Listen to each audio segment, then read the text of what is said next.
It's my privilege to introduce our speaker today. Shelley Fishkin is a professor of English, the Joseph S. Atha Professor of Humanities, and the Director of American Studies at Stanford University. She's the author, editor, or co-editor of over 40 books and has published over 100 articles, essays, and reviews. I commented to her that her publication record is greater than that of many academic department faculty, too, if you took the whole department and put it together, I think. She has served as president of the American Studies Association and is a founding editor of the Journal of Transnational American Studies. Professor Fishkin is one of the leading scholars on the work of Mark Twain in American culture and literature. Her broad interdisciplinary research interests include the influence of African American voices on canonical American literature, American theater history, the development of feminist criticism, the relationship between public history and literary history, literature and animal welfare, the role literature can play in the fight against racism, digital humanities, and the challenge of doing transnational American studies. Today, she'll be telling us about one of her fascinating and ambitious current projects, the Chinese Railroad Workers in North America project. Please join me in welcoming Professor Fishkin. Thank you. Thank you very much, and thank you to the Red Center for inviting me, and thank you to all of you for coming. I've had a really stimulating visit at Brigham Young, and I've really enjoyed meeting your teachers and some of the students as well, and I'm glad that all of you are here. So during the winter of 1864, Leland Stanford faced a big problem. The Central Pacific Railroad, which had begun construction the previous fall, faced a severe manpower shortage. They had been hiring Caucasian workers to build it, and Caucasian workers could earn more money in mining or agriculture or other opportunities, and they were leaving the railroad in droves. It was hard work. You had to get through solid granite. It was heavy work. The pay wasn't high. And Leland Stanford had to complete the railroad by a certain deadline or he would be in big trouble. He was rescued by a very unlikely source. And the reason I say unlikely is that he was saved by a group of people whom he had vilified just 2 years earlier when he was governor. In his inaugural address as governor in 1862, and the governor of California was just a 2-year term then, in 1862, he had promised to rid California of, quote, the dregs of Asia, end quote. But that was Stanford the politician speaking. 2 years later, Stanford the businessman found to his surprise that the Chinese would turn out to be his saviors. As I'll discuss today, some 12,000 to 14,000 Chinese workers, some of whom were in the United States already, many more of whom were brought in from China, got Leland Stanford out of this bind. And in fact, their labor created a good part of the fortune with which he would found my university, Stanford University, some 2 decades after the Central Pacific was completed. These workers played a major role in the construction of the railroad that did so much to change the American West and also the nation. But we know much too little about who they were, what they experienced, and what happened to them. When I got to Stanford, I went to special collections. I said, I'd really like to read a letter from one of these railroad workers or a journal or something, and they told me there wasn't any. So I went to my colleague, Gordon Chang. I said, where would I find something from one of these workers? Which library has one? He says, no one does. We still haven't found a single piece of writing, a single letter or journal or even remittance letter from any one of these thousands of workers. That's still true, even though our project has been hunting for it. We have one line, which I will share with you later today, but we still have not given up hope. And of course, this history changed Utah as much as it changed California and Nevada and the other lines, the other states in which they were working. 2015 marked the 150th anniversary of the Central Pacific's decision to employ large numbers of Chinese workers. And a few years from now, 2019, will be the 150th anniversary of the completion of the railroad. Recognizing that these important anniversaries were approaching, Gordon Chang and I decided to launch a transnational multidisciplinary research project to find out more about who these people were and what they experienced. The project now involves over 100 scholars across the US and Asia. We have co-sponsored conferences with our Asian colleagues, and at one such conference, we also got to visit some of the villages from which the workers came, and the leading museum in China devoted to the overseas Chinese. We're also collaborating with the Chinese Historical Society of America, collecting oral histories of descendants, and our goal is to publish articles and books to create an open access digital archive that's free to anyone with access to the internet, and to sponsor exhibits and public events. So let me go over a brief overview of the history at the core of this project, and then I'll talk a little bit about the challenges of recovering this experience, of recovering the experience of people who left no written records themselves.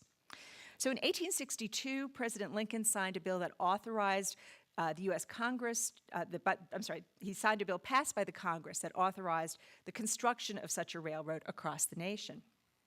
So the eastern portion of the line was much easier to build, since the land across the prairies was flat. But the line from Sacramento to the east had to cut through the Sierra Nevada mountain range, which was an incredibly difficult, arduous task involving building tunnels through long stretches of solid granite. By 1864, as I mentioned, they couldn't find enough workers. The work was very, very hard, the pay was low, and it was really a challenge. Charles Crocker, one of the owners, suggested that large numbers of Chinese be employed, and many of his fellow owners were skeptical, and particularly the labor boss who supervised the work was skeptical. He said they weren't large enough to do this kind of work. You know, the Irish could do it, the Chinese couldn't. And Charles Crocker countered, they built the Great Wall of China, didn't they? In any case, 1865, they decided to try using some Chinese workers, first for light work, then for softer cuts, and finally for the heaviest rock cuts. Crocker would later testify to the U.S. Congress that wherever we put them, we found them good, and they worked themselves into our favor to such an extent that if we found we were in a hurry for a job of work, it was better to put Chinese on at once. Previous to that, we'd always put on white men. Today, if I had a big job and had limited time to do it in, I should take the Chinese labor to do it because of its greater reliability and steadiness and their aptitude and capacity for hard work. So it turned out to be an inspired decision for the railroad owners to do this. As Leland Stanford wrote in a letter to President Andrew Johnson in 1865, the greater portion of the laborers employed by us are Chinese. It would be impossible to complete the western portion of this great national enterprise within the time required by the acts of Congress without them. The labor of these Chinese workers linked the East Coast and the West Coast of the nations. It made it possible to cross the country in a matter of days instead of months. It paved the way for settlers to travel from the East Coast to the West Coast, provided a much less costly way to get goods from one coast to the other. In short, it helped speed America's entry into the world as a modern nation. But despite the importance of the labor of these Chinese workers, we still know much too little about them. What were their names? Where did they come from and when? How were they recruited? What did they encounter during their journeys? How did they stay healthy? How did they spend their leisure time? How did their work on the railroad change their lives and the lives of their families in China? How did it change? It changed the workers themselves. Now, we have a lot of photographs and drawings and a lot of observed testimony about them, but we still have nothing from the workers themselves, no letter, no journal, not even a remittance envelope, even though almost all of them sent money home. And there's a perfect storm of reasons why we don't have anything, and I'd be happy to go into that during the question period if you like. But nothing has surfaced yet in the US or China. But we've not given up hope, and our project is determined that if there is something still out there, we will find it. In the middle of the 19th century, the great American abolitionist Frederick Douglass expressed his regret that there was no written record of a very remarkable slave named Madison Washington, whose experiences are at the center of the only short story Frederick Douglass published, a story called The Heroic Slave. Douglass wrote, "Speaking of marks, traces, possibles, and probabilities, we come before our readers." That's all he had to base his short story on. Well, the Chinese Railroad Workers Project faced a similar challenge. How do we reconstruct the experience of individuals who left us no records themselves? How do we write the story of people who've been largely erased from history and who've been dead for more than a century? How do we fill the gaps in the historical record when all we have to go on are marks, traces, possibles, and probabilities? Well, we're looking at photographs, payroll records, company reports. We're examining government census files and immigration records. We're exploring private letters, not by the workers, but about them, newspaper articles, as well as ephemera and a broad range of books. We're probing the findings of historical archaeologists who've worked along the railroad route. We're asking the great-grandchildren and great-great-grandchildren of the railroad workers to fill out questionnaires about their ancestors, share family photographs and papers, tell their family stories on video. We're working with colleagues in China to locate the villages from which the workers came. We're also compiling bibliographies of primary and secondary sources and are examining efforts by artists and writers in the 19th, 20th, and 21st centuries to imagine and evoke these workers' lives and experiences. Now, any of these sources alone yields relatively small amounts of information. When we're fortunate enough to find something out about a particular worker or a particular work site, we might not have enough specifics to connect that worker or site to the larger story. The bits of information that we have are merely fragments, as limited as a single mosaic tile. But we keep searching for more tiles. And if we get enough tiles, if we amass a significant amount of discrete, disparate primary and secondary documents, artifacts, and testimony, patterns can begin to emerge. And ideally, when we put all of these tiles together, we've collected a rich, complex mosaic that can come into view. So let me just share a few examples of some of these mosaic tiles that we've collected in disparate places and how they can fit together to help us tell some of the stories of these workers and answer some of our unanswered questions. Okay. So where did they come from and when? How were they recruited? Well, we learned from the descendant questionnaire filled out by Wilson Chow that his great-grandfather, Zhang Yuk Chow, was one of the young men attracted to the U.S. by reports of deposits of minerals. He worked as a miner in Gold Hill, Nevada, before being recruited to work on the Central Pacific. He left his village in Kaiping County with a group of young men recruited from his village and nearby villages and took a river ferry to Hong Kong. He then booked third-class passage on a 3-mast sailboat across the Pacific. The journey took 48 days. A Chinese organization in San Francisco helped him find work in the mines on the Comstock Lode in the West. He was working as a miner in Gold Hill, Nevada, when he was recruited on the Central Pacific. We learned from oral histories that Connie Young-Yu and Barry Fong conducted with railroad workers' descendants that 2 other workers, actually here, I think I'm up to there. The 2 other workers, Lim Le Pang and Zhang Bingyao, first came to the U.S. to work in mining. Lim Le Pang, the great-grandfather of Andrea Yi and Wendy Yi, left his village in Four Dragons Road in Guangdong on a junk with his uncle and 12 relatives in 1855, hoping to make their fortune in mining. It took 6 months to get across the ocean since they got stuck in a dead spot. Several tried to commit suicide. They finally made it across, and some years later, they'd be recruited to work on the Central Pacific. Most of the earliest workers, like Lim Le Pang and Zhang Yuk and Zhang Bingyao, were recruited in the U.S. where they were already, working as miners or part of the service industry that grew up around mines, washing miners' clothes, growing produce, cooking for them, etc. Some found work building roads or felling trees. Some may have worked on some of the early railroads, such as the San Jose-San Francisco line, which first opened its route in 1863. But by the 1860s, the placer deposits that were easy to pan were mainly depleted, and mining became much more difficult and capital-intensive. And in addition, the Chinese had to pay license fees to mine that the Caucasian workers did not. So these factors helped make it relatively easy to persuade Chinese to leave mining, the mining towns, and to come work on the railroad. But soon the supply of the Chinese who were already in the country ran out. And they needed to recruit workers from China. Nearly all of them came from Canton, fleeing drought, famine, and civil wars.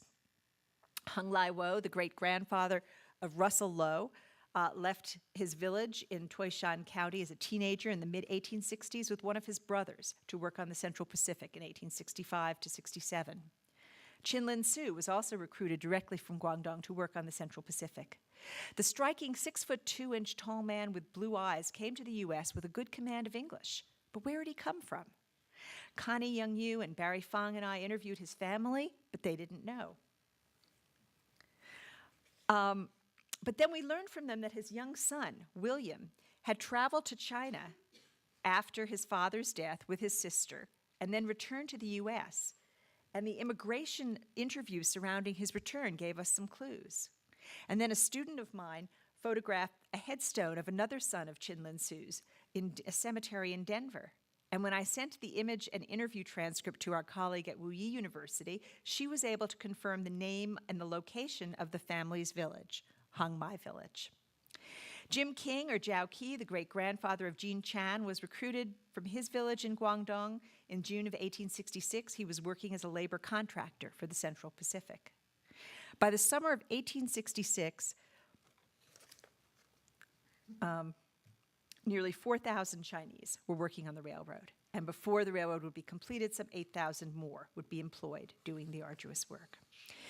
That summer, they worked on the first of 2 tunnels through the Sierra Nevada mountains at Grizzly Hill and Emigrant Gap. Both were completed by September. The Central Pacific had 15 tunnels that they had to make in all, that were literally carved out of rock with pick and shovel and wheelbarrow, their only tools, and some black powder.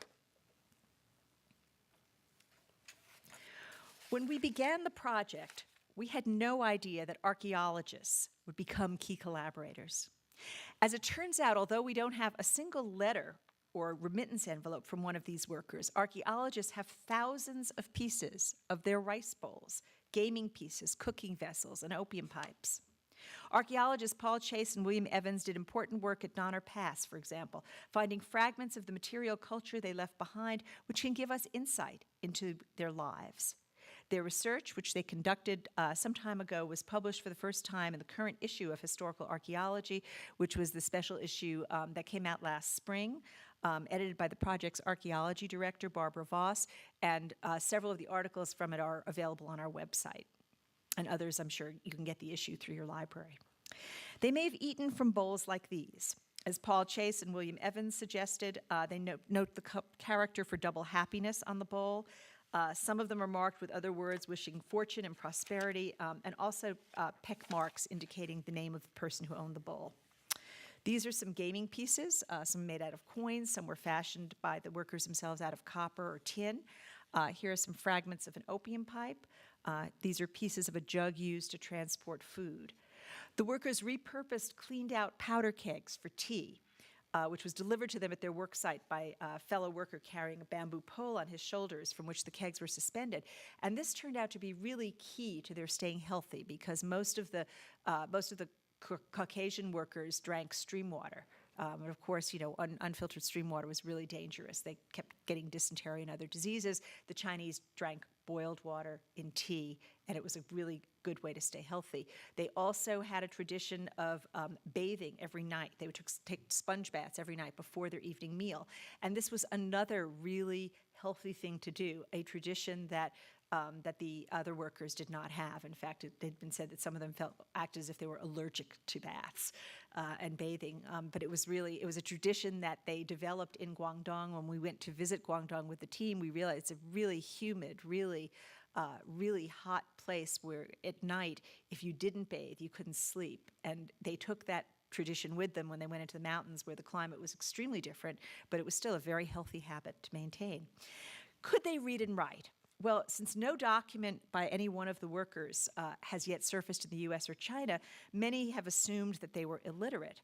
But to be considered literate in China at the time, you had to know classical Chinese texts. And by the American standards at the time, being able to read and write, evidence from observers suggests that they, in fact, were literate.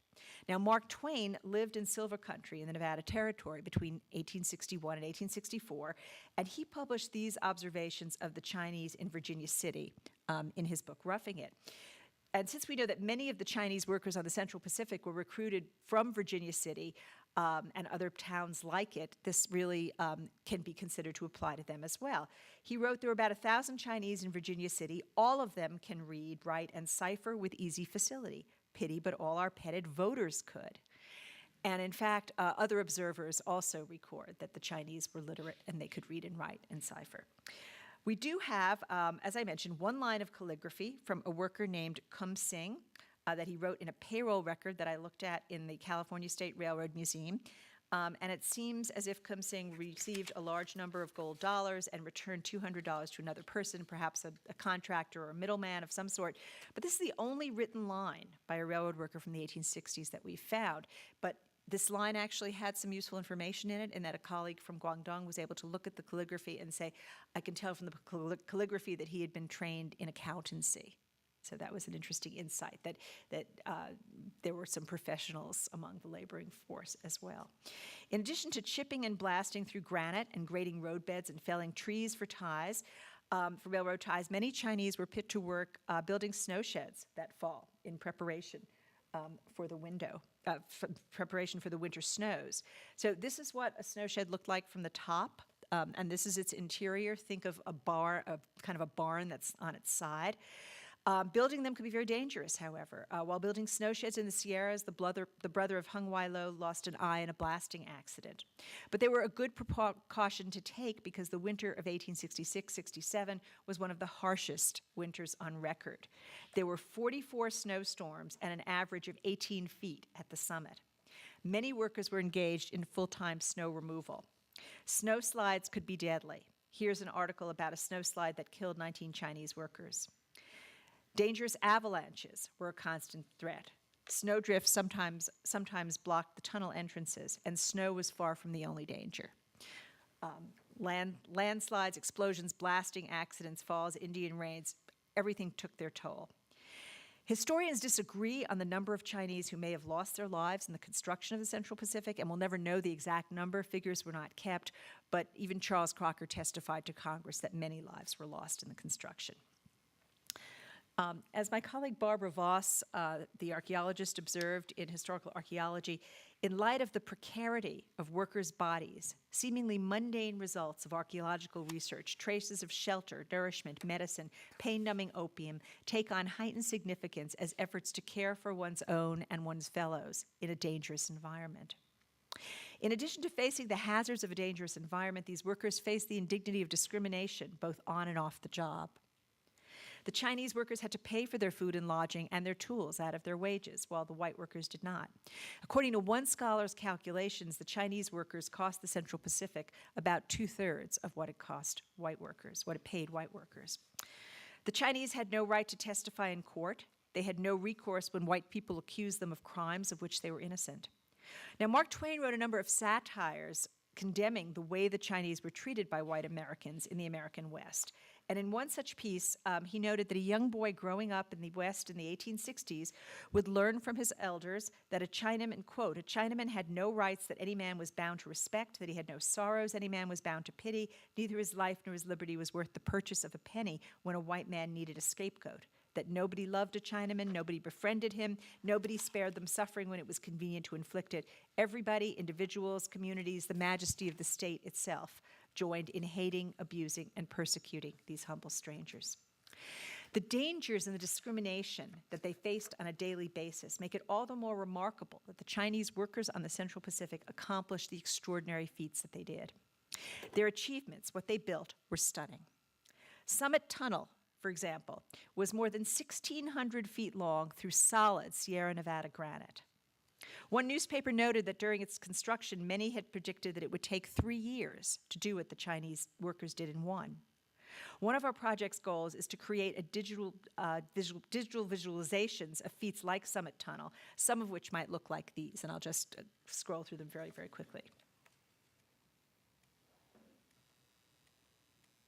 We're still playing with different ideas of how we might do this. We're very open to suggestions you might have. Another major feat was laying 10 miles and 56 feet of track in one day, something that 4,000 Chinese accomplished with 8 Irish rail handlers on April 28, 1869, bringing the railroad 3.5 miles from Promontory. The Chinese distributed materials, the Irish rail handlers lifted and placed the rails, the Chinese then bolted and spiked them down, and then the process would start all over and would happen 80 times, more than 80 times that first day, and the record has never been duplicated in railroad construction. Amos Boucher, who was in charge of putting up telegraph lines, was an eyewitness to the meeting of the rails and promontory, and he reported that Irish and Chinese laborers who had set the record in track laying that have never been equaled joined with the cowboys, Mormons, miners, and Indians in celebrating the completion of the railroad, end quote. When the last spike was driven, Charles Crocker, E.B. Crocker, told the crowd, "In the midst of our rejoicing at this event, I wish to call to your minds that the early completion of the railroad we have built has been in great measure due to that poor, despised class of laborers called the Chinese, to the fidelity and industry they have shown." So what did the Chinese workers do when they finished the railroad? Well, some went back to China, and those who stayed in the U.S. Were engaged in cigar making, restaurants, commerce, mining, farming, logging, a whole range of industries, including the maintenance of railroad and railroad building. For example, Yang Yuk Chow and Zhang Bing Yao went back to China. Hung Lai Wo made $8 to $10 a week rolling cigars in San Francisco, and he later became an owner of a cigar store. Law Yuk Ping became a farmer in Cortland, California. Li Wang Sang worked in a general store in Chinatown and became a respected San Francisco businessman.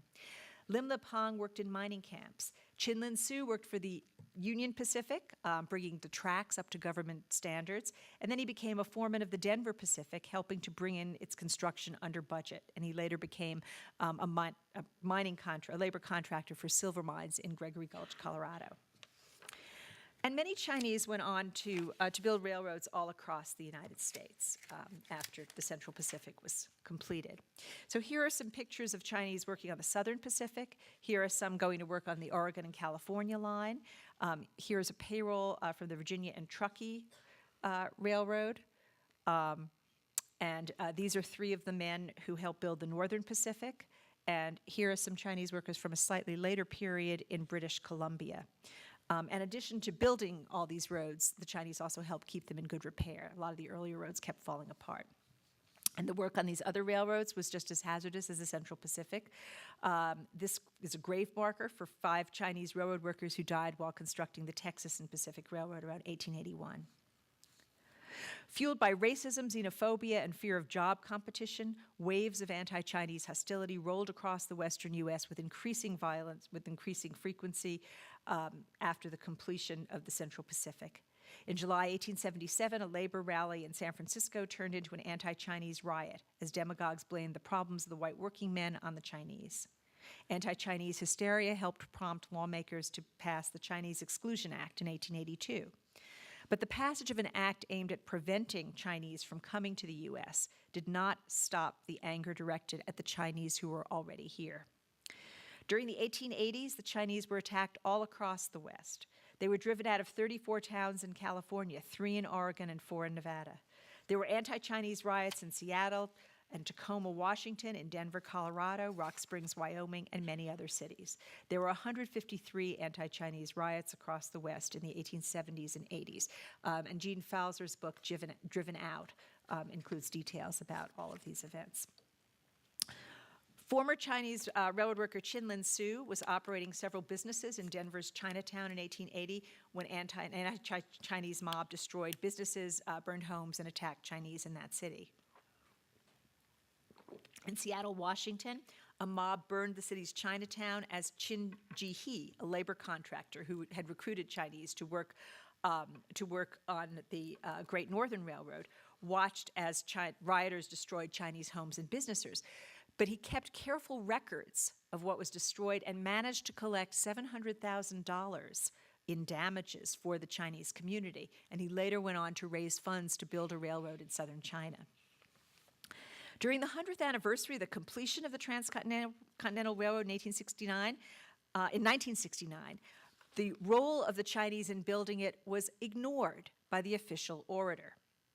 But the role of the Chinese in building the railroad has been central to works of art and literature in the 20th and 21st century. Artists and writers have engaged these workers' dreams, their hopes, their fears, their suffering, and their efforts to maintain a sense of their identity and their erasure from history. Mian Situ depicts Chinese workers realistically. In Jujin Shan, or Old Gold Mountain, the artist Hung Yu captures the dreams of good fortune that drew the workers to the U.S. So I'd like you to guess what her railroad is made of in this installation, which was at the Asia Pacific Museum in Pasadena. What is that railroad made of? Any guesses? Popcorn. Well, looks a little like popcorn. Fortune cookies, a great San Francisco invention. And I like that especially because it reminds us, who among us has not opened a fortune cookie and looked for our fortune? Well, seeking their fortune was what drew all of these workers to our shores to work on this railroad. Between 2012 and 2015, a Beijing-based photographer named Li Ju researched historical photographs and maps and followed the Central Pacific line through California and Nevada 4 times, retaking Alfred Hart's historical photos and other iconic images from as close to the same vantage points as he could. An exhibit of his photos, organized by Guangxi Normal University Press, debuted at Stanford last fall. And I'll show you a few images of it. And actually, it's going to travel, and it could even travel here. So speak to me afterwards if you'd like to see it here. So I'll show you just a few images from the exhibit.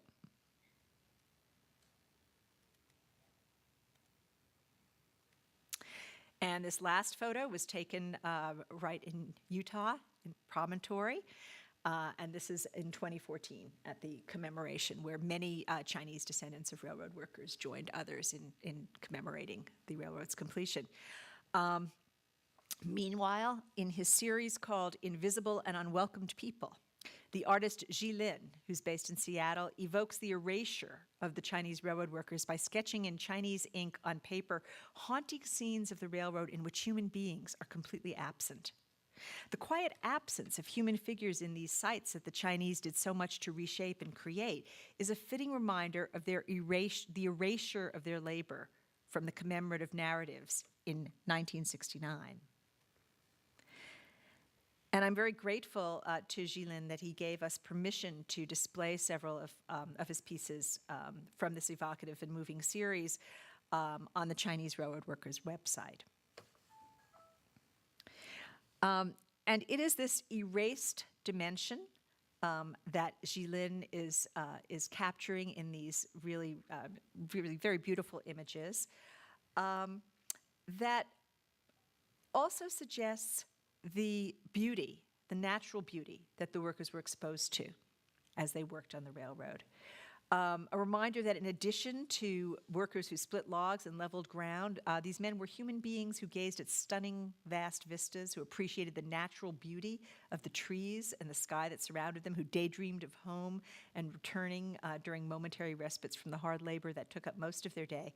And it's this erased dimension of their experience that Maxine Hong Kingston tries to evoke, among other aspects of their experience, in her book, Chinaman. She asks us, and she asks herself, what did it feel like to stare out from the summits over vast landscapes? What might the workers have felt and dreamed of in these beautiful as well as painful environments? And so she helps us imagine what her ancestor, Gung, who worked on the railroad, might have been feeling and thinking as he worked on the railroad in the Sierra Nevada. She once told an interviewer, quote, "I am writing about real people, all of whom have minds that love to invent fictions. I am writing the biography of their imaginations." And so I'm just going to play a couple of minutes of her reading a selection on this topic from Chinaman. He had never seen diamonds. He had never seen snow and ice. As spring turned into summer and he lay under that sky, he saw the order in the stars. He recognized constellations from China. There, not a cloud, but the silver river, and there, on either side of it, Altair and Vega, the spinning girl and the cowboy, far, far apart. He felt his heart breaking of loneliness at so much blue-black space between star and star. The railroad he was building would not lead him to his family. He jumped out of his bedroll. Look, look! Other Chinamen jumped awake. An accident? An avalanche? Indian demons? The stars, he said. The stars are here. Another Chinaman gone out of his mind, men grumbled. A sleepwalker. Go to sleep, sleepwalker.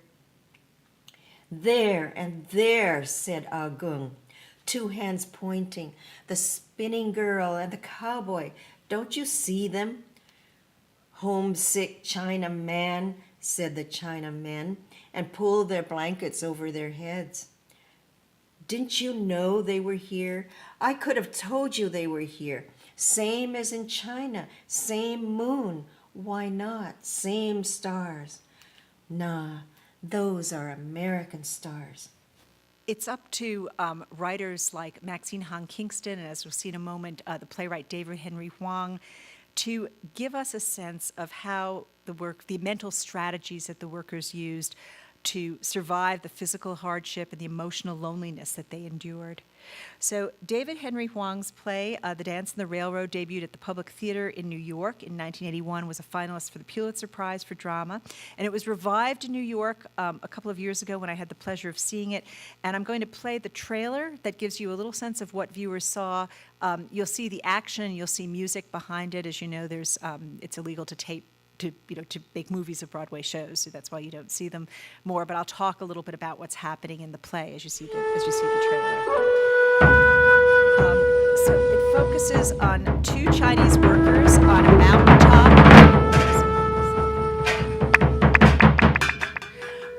On a mountaintop in California in 1867 near the rail line, and the older of the two actors has had training in performing Chinese opera before leaving China to come to America.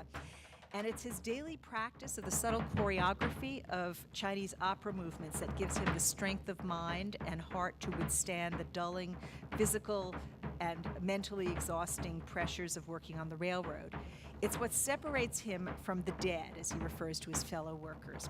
The play centers on his relationship with a persistent 18-year-old who tries to get him to come down from the mountain and join the rare celebration that has begun down below as a result of the workers having just decided to go on strike to better their brutal working conditions and low pay. And this strike of some 3,000 workers was one of the largest work stoppages that had ever existed to this point in America. But instead of persuading the older man to join him, the younger man becomes entranced by the self-assurance and the sense of peace that his friend has, and he asks him to teach him his art. Well, because we haven't yet found any journals or letters to give us a window on these workers' inner lives, the voices that writers like Hwang and Kingston imagine for them are all the more important. The descendants of Chinese railroad workers have helped shape the world in which we live. Two grandsons of railroad workers were members of the Flying Tigers, the force that helped defend China from Japan in World War II. The granddaughter of a railroad worker became a famous American actress, Arabella Hong, who starred in Flower Drum Song, and indeed the song Love Look Away was written for her. Other descendants went on to become prominent aerospace engineers, doctors, restaurant owners, and writers. And indeed, Maxine Hong Kingston was awarded the 2014 National Medal of Arts not long ago by President Obama. One descendant became a motivated activist who worked to preserve this chapter of the past. Connie Young Yu was central to the preservation for posterity of the Angel Island Immigration Station, and also worked hard to ensure that the Chinese railroad workers are not forgotten. So there's still a great deal that we don't know about these workers. There's so many questions. We'd love you to get involved. Think about whether you know anyone who may be descended from one of these workers. Tell them about us. Send them to our website. We would love to hear their family story, see their photos, ask them to fill out this questionnaire, and then we'll make their family's story a part of our history. And I also encourage you to visit the website and to get a fuller scope of what we're doing, and to give us any suggestions for any leads to any materials and any small historical societies throughout the West that you might be aware of. The story that we're trying to tell is a transnational story, but it's a story that shaped every one of our lives, and we would be grateful for your help in telling this story. Thank you very much.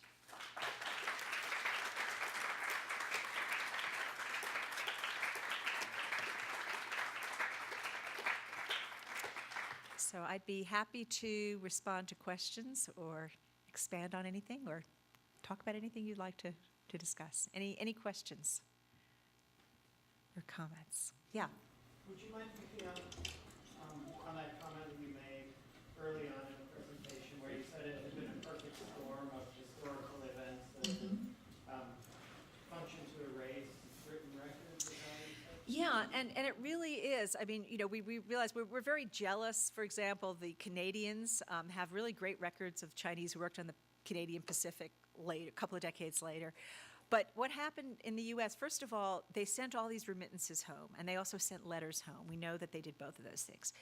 But China, in the 19th century, archives only collected papers of the elites. In the 20th century, when the archives were interested in the papers of working people, anything that connected you to the United States was dangerous to have. So people destroyed family papers if they connected them to the U.S. In the U.S., if they had left anything that would have turned up in a small historical society in the West, it would have been Chinese, and people would not have known what to do with it. So actually, one of the things we're doing is contacting every small historical society and saying, do you have any papers in Chinese that, that we can see? And we're getting scans of them, and our colleagues are reading them, and we're figuring out if they have anything. We actually found an 1861 songbook through that method, which is an interesting thing to find. But then, of course, there's the San Francisco earthquake, where a lot of records are destroyed, and the fires after it. And the combination of that plus also Guangdong or Canton, where they came from, was plagued by natural disasters, political turmoil, civil war, the kinds of things that make you move quickly and not take papers.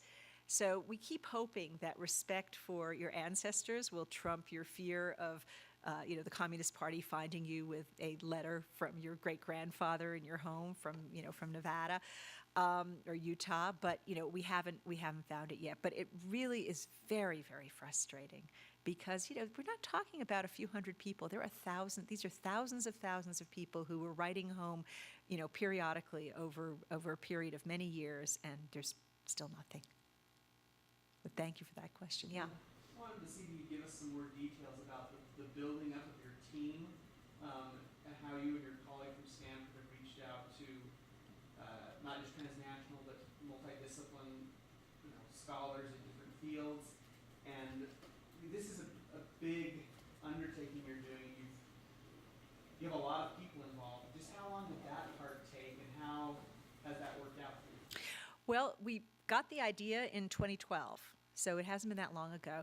And we started out by having a conference that we invited. We got some seed money from the president of Stanford, and we invited anyone who we knew who might be interested in this. This wasn't really a topic that people had specialized in or that anyone had really focused on as the main body of their research. And we found that there were, a number of people who expressed interest. Some of them have stayed with the projects, others haven't. But, from the start, there were anthropologists and literary scholars and historians. There were some kind of economic historians who've since kind of dropped out of the picture. But we've picked up archaeologists since then, and we have a lot of archaeologists involved. And, basically it started out with Gordon Chang and myself contacting scholars who we knew around the U.S. and Canada and around the world. But, because both of us have been engaged in transnational American studies for a few years, we had a number of contacts in these areas. We asked them to encourage other people they knew to get involved. And so, for example, a colleague in Taiwan, Professor Xinyue Huang, who I know Brian knows, got so excited about the project that she organized a team of 9 scholars in Taiwan in different fields, and they applied for their own grants, and they've all been pursuing research on it, and they'll all be presenting things at a conference that we're hosting in April. But a lot of it is fortuitous. So we had a panel on the project at the American Studies Association meeting in Toronto, and a Canadian scholar, Greg Robinson, who teaches at the Université du Québec à Montréal, began scratching his head, and he came to it, and he was really interested. He said, I wonder if there are any French accounts. I'm going to poke around and see what I can find. Well, boy, talk about striking pay dirt. We don't have any eyewitness accounts of the strike. Greg went back to his hotel that night. He's a genius of a historian, a wonderful researcher, and he found in the Bibliothèque Nationale a transcript of Simone de Beauvoir's uncle's eyewitness account of the strike. and what the Chinese looked like when they were on strike. I mean, it was mind-boggling. It's in French. And said, okay, well, so he's now researching French accounts of French people who traveled to the Western U.S. and saw the railroad work happening. You know, a lot of it is really very, very lucky. I mean, one of the challenges when we thought, it was my idea to try to find people to do oral histories with. I had no idea whether we'd find anybody to do oral history with. The first person who I connected with was someone who I networked to through my Zumba class. You know, that she knew someone who she thought was connected with this part of the past, and she was. And then we've ended up interviewing everyone in this family. But in another case, you know, I sent my student who's from Denver to take some photographs in Denver of the State House, where they have a stained glass window devoted to Chinlin Su, who was known as the mayor of Chinatown, and he was the most prominent Chinese man. His daughter was the first Chinese-American woman born in Colorado. And a few weeks later, a descendant of Chinlin Su's was taking some relatives to see the portrait and was told by the curator there, you know, there's this fellow from Stanford who's taking pictures. I don't know, they're doing something on this at Stanford. Well, she contacted us, and we were then able to interview 7 or 8 of her relatives, including her when they came to the Bay Area.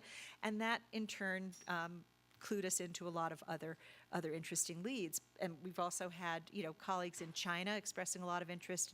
We were contacted by Li Ju, the photographer, and we have worked with him and have really enjoyed this process. And we've, you know, helped him find some of the photos that he needs. We've really enjoyed displaying his work. It was an art exhibit in an engineering building at Stanford, which was really fun because this is an engineering feat which has produced, you know, which has been jump-started all of this art.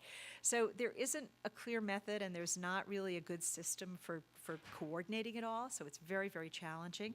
But it's really exciting. Another challenge, too, is that the field of archaeology doesn't really exist there is no field of 19th century archaeology in China.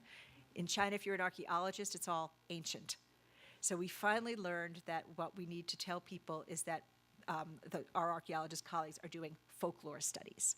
Because if it's the 19th century in China, that's what you have to do. So, you know, we're kind of learning these things and piecing them together. But, you know, it's a great adventure. I love it. Thank you for that question. Any other questions, comments? Well, thank you, all of you, for coming. I really appreciate your listening to the talk. And if you have anything that occurs to you when you leave, any suggestions, or again, if you think of anybody who might have a personal connection to this story, please have them get in touch. The questionnaire for them to fill out is online. They can email me, or they can just go to the website and click on the tab that says "Contact us with your story." And we will cherish their stories, because it's one of the ways that we really are able to piece together the bigger picture. Thank you very much.